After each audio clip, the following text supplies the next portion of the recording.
Hey everybody, Jeff Colicchio, founder of Allied Insight, back again with another bite-sized segment, providing you some morsels that you could take back to your team and provide some actionable things that you could do in order to progress the ball and move the needle a little bit further. Today, we are going to be talking about the pros and cons as it pertains to hiring an outside marketing agency versus having an in-house marketing team. I wanted to sort of bring this segment up. As an agency, we actually do facilitate, obviously, the marketing deliverables for staffing agencies, but we also do provide coaching to in-house teams. So I thought it would be like a great area where we can kind of talk about, kind of the benefits, the pros and cons to both, and understand maybe how you can utilize these solutions and outside resources, whether it be from Allied Insight or any other company for that matter. But how you can sort of utilize those, in an isolation, like on their own, or even in conjunction with in-house teams in order to really get you a bit further down the road than where you were. Yeah. So before we could really get into the pros and cons of like what each one has, we do also need to sort of start with more of the details around your staffing agency. So as we look at your staffing agency, look, we would all love to be able to have millions of dollars per year that we can allocate to marketing budget with a huge team that's robust, that provides consistent, driven elements to promote our brand and our message and our tone and capture leads and all those things. Obviously, we all want that, right? But unfortunately, that doesn't fit the budget. It also maybe not fit the model for each of our companies. And so with that, we really want to identify like who and who we are and when we are as to determine what the best mode of transportation is at that point. What I typically find, obviously if you're in the first like year or so, if you're a startup, then you likely won't have the budget or the resources in order to be able to really press on doing marketing. And so with that said, you're probably doing things in-house. There might be people on your team that have certain skill sets or capabilities, or maybe a friend or someone that can kind of help kind of get the ball rolling and get the marketing identity, at least the brand identity, off the ground. And that's usually a great place to start. As staffing agencies tend to generate roughly, let's say 3, 4, 5 million, they're in that window. That's generally speaking when they'll start to look at building some additional resources that can give them greater consistency and take some of those tasks off of the plates of the individuals within their firm. Generally speaking, as they start to encroach around like 25, 30 million, that's generally where you'll start to see companies bringing in, specialists in their teams that can then help facilitate certain components of marketing. Sometimes they hire generalists, try to get a jack of all trades that can really help you bring about greater value to your staffing agency. Or they might find that they have like a fundamental deficit, like they're trying to build more content or more visual elements or whatever, where they'll bring in either a writer or a designer or something like that. Again, as you continue to grow, you'll continue to build out that team. The goal here at the end of the day is to be as self-sufficient as possible, right? So if you can handle everything inside your 4 walls or in the multiple 4 walls of the different offices you have, then you win, right? You don't have to go elsewhere, and you can provide like really good cohesive messaging and branding across the board. So now that we've sort of like laid out like what the scheme is, as you start to sort of assess where you are in the space and what it is that maybe you should be targeting for, we can now sort of talk about like the marketing piece. And honestly, marketing equals competitive advantage. So whether it be a matter of like being able to position yourself better or provide a greater amplification of your value propositions to audiences that need your services in order to advance their own either career path or to grow their teams and be able to facilitate all the projects that they have in their company. You're looking for marketing to be able to provide that positioning that you need in order to drive in whatever the deficit is. So today, much of that deficit is regarding the candidate pool and the fact that there's not a lot of talent out there.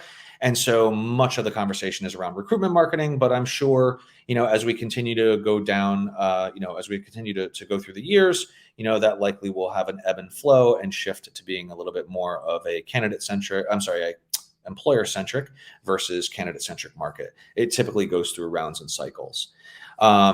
So we understand who you are. We understand the importance of marketing.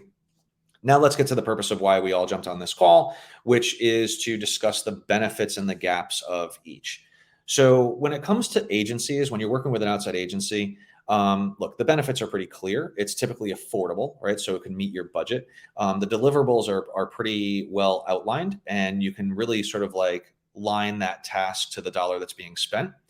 And also, there's KPIs that you can have attached to literally everything that that agency is doing. So if they're a full suite agency, meaning that they're addressing all of your needs between creating content, marketing communications, supporting website changes and development, form fills, automation, lead capture, all of those things. If you have a full service agency that's providing all those services for you, then you should be able to count everything from the top of the funnel all the way down till it hits conversion and eventually revenue.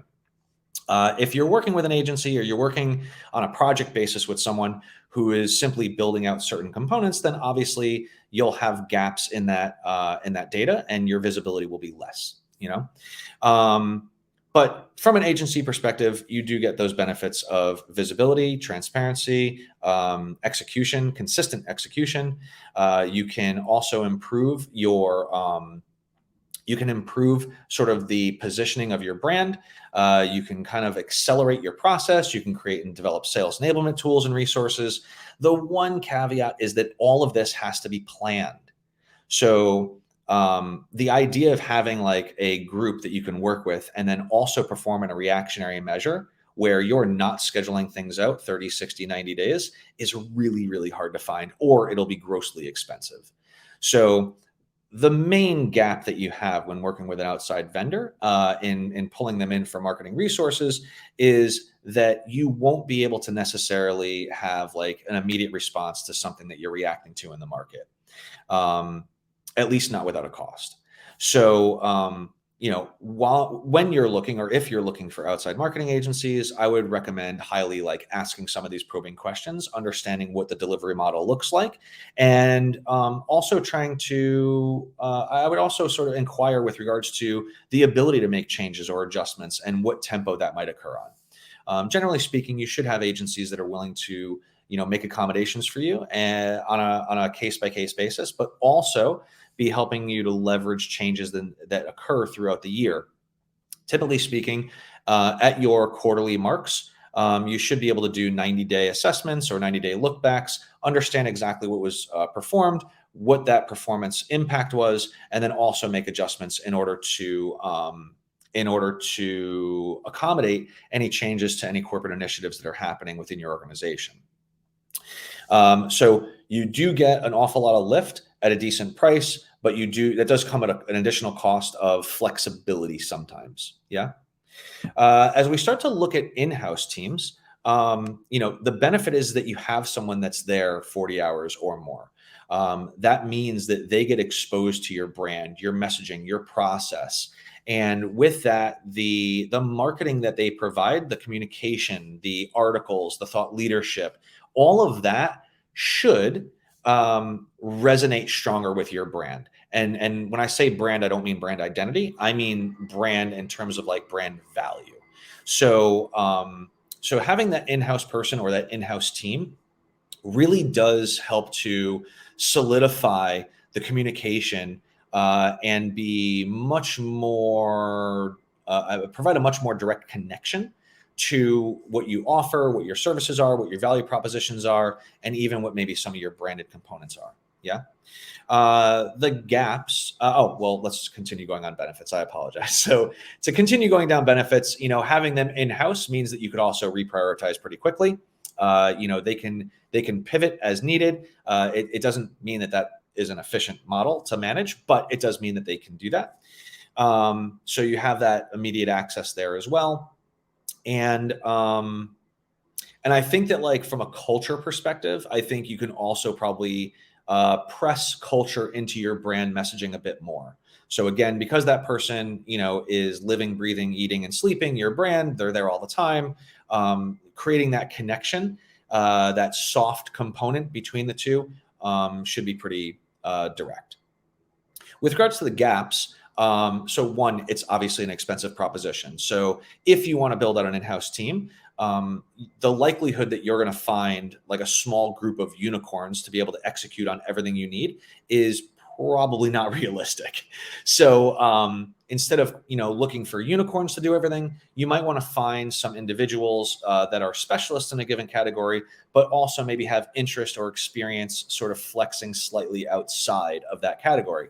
So an example of that would be maybe someone who can do long form copy, which is basically like blog articles and white papers and things like that, but also has some experience with copywriting, which that would be short form copy, or things like sections on your website, social media posts, things like that.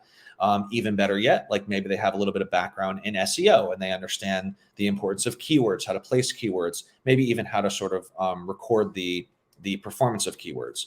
So that would be sort of like one of those ideas where you bring in someone who's a writer in order to perform a certain function, but maybe there's a couple of things in the perimeter or in the peripheral that they can also do to help establish a greater value to your staffing agency.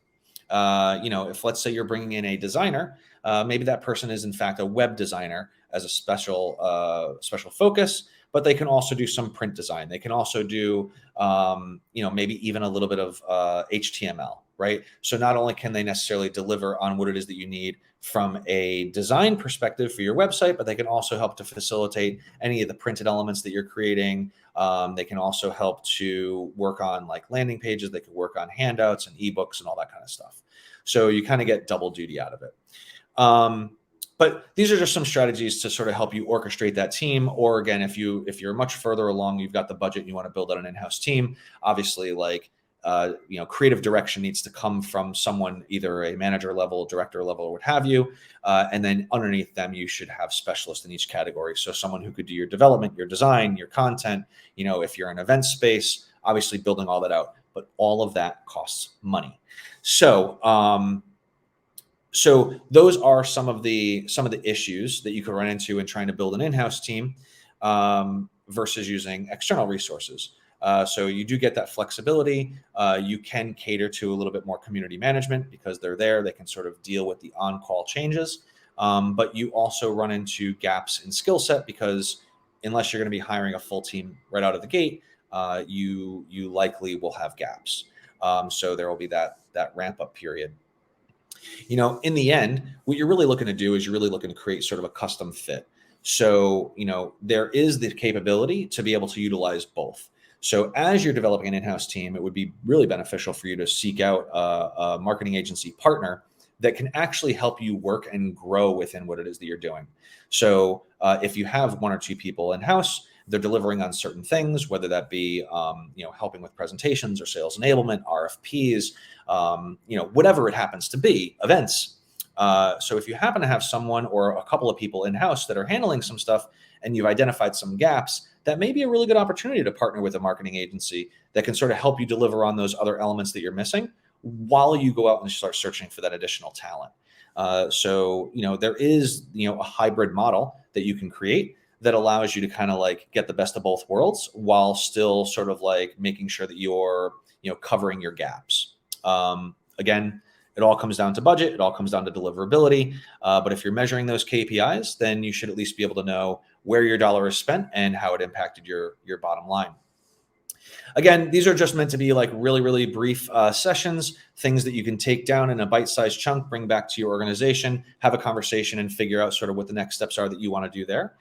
If you're trying to figure out whether or not you should do an in-house team or hire an agency, if you're starting to look for agencies, if you're looking to do a hybrid model, if you're looking for coaching, if you're looking to sort of like kind of get through this process and you just need someone to be able to bounce ideas off of or sort of talk through what you're thinking, what the ideology is, or what you kind of want as an output or an expectation at the end, and need any help, feel free to go to our website. You can come over to alliedinsight.com, connect with me. I'll be happy to jump on a call and see what we could do to really help you manage getting through this process so that way you're propped up and leveraged properly and ready to go throughout the rest of this year and also staging for a successful 2023.